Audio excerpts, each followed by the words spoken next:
à tous et bienvenue pour cette série de 10 vidéos consacrées au coaching et aux outils qui vont avec.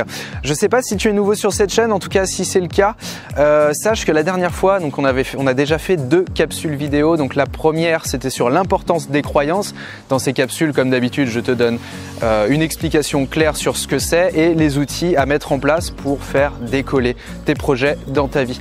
Ensuite, dans la capsule numéro 2, on a parlé de la puissance de l'entourage, donc l'importance de bien s'entourer et d'avoir un environnement qui te permet de tirer tes projets vers le haut. Si tu n'as pas encore vu ces capsules, je te mets le lien juste en dessous de la vidéo. Aujourd'hui, on va parler de quelque chose qui revient régulièrement à travers mes coachings, à savoir comment on fait pour résoudre n'importe quel problème très rapidement.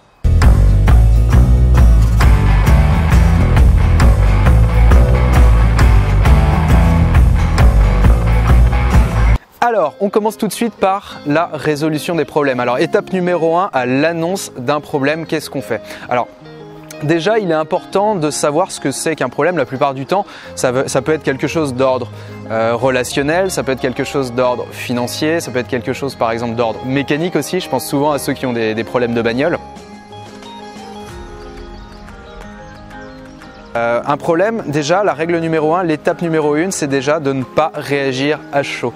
La plupart du temps, on fait que des conneries à ce moment-là. Pourquoi? Puisque vous allez être dans ce qu'on appelle le circuit émotionnel. Émotionnel, ça veut dire quoi? Je ne sais pas si tu te rappelles, par exemple, si quelqu'un te parle mal ou si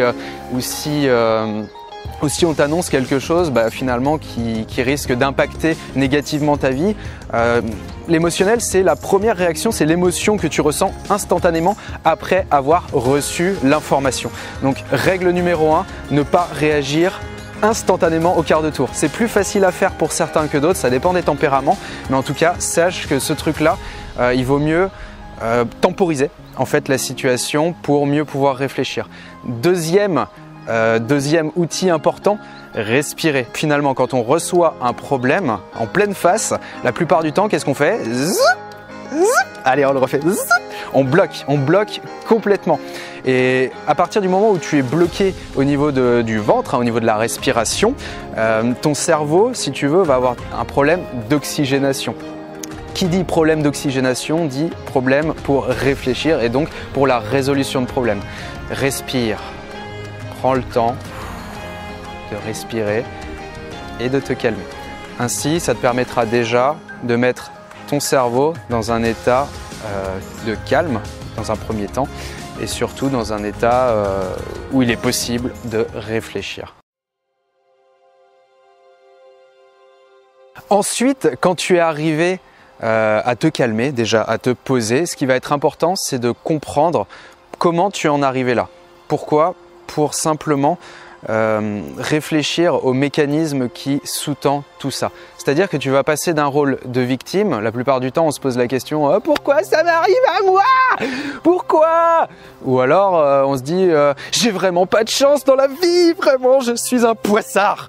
Et ça, c'est vraiment pas bon en fait pour toi. Ce qu'il faut, c'est que tu redeviennes acteur en fait de ce truc-là en te demandant voilà, quels sont les mécanismes qui sous-tendent tout ça, comment j'ai fait finalement pour en arriver là. Et à partir de là, tu deviens acteur de la situation et surtout très important, alors ça on en parle beaucoup en coaching, finalement c'est l'importance des feedbacks, c'est-à-dire j'ai fait telle action, j'obtiens tel résultat. Finalement, est-ce que le résultat obtenu me convient? S'il ne me convient pas, feedback, je reviens en arrière. Comment j'ai fait? Quelle stratégie j'ai mis en place pour arriver à telle situation? Et grâce à ces feedbacks, finalement, vous allez pouvoir faire autrement. Ça, c'est capital.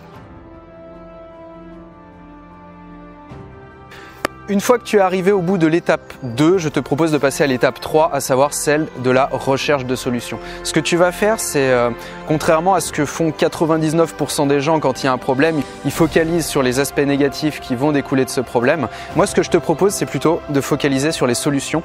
Les solutions, tu vas les lister sur une petite feuille et la plupart du temps, pour n'importe quel problème, tu prends à peu près 5 à 6 solutions possibles, même si ce n'est pas toujours évident. Tu les notes. Et ensuite, très important, tu les mets en place, en pratique dans ta vie. Là, on arrive sur le temps de l'action. Il y a eu le temps de la réflexion, il y a eu le temps de la compréhension. Maintenant, ça va être le temps de l'action. Tu agis sur ce qui est possible de faire. Toujours dans cette optique de rester acteur de la situation dans le but de résoudre le problème.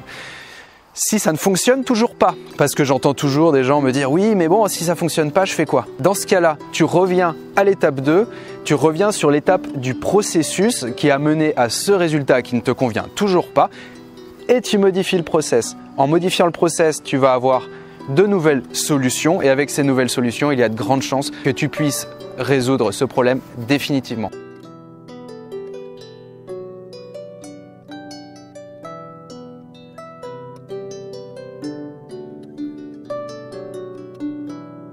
Fin de cette petite capsule vidéo consacrée à la résolution de problèmes. Si ces petites capsules vidéo, la 1, la 2, la 3, donc sur les croyances, sur le pouvoir de l'entourage et sur la résolution de problèmes t'ont plu, n'hésite pas à les partager à un maximum de monde, ça récompense mon travail. Et pense aussi à t'abonner si ce n'est pas encore fait, si tu veux recevoir d'autres capsules vidéo de ce type. Et quant à moi, je te dis à très bientôt, je te souhaite de belles réussites pour tes projets et puis voilà, salut!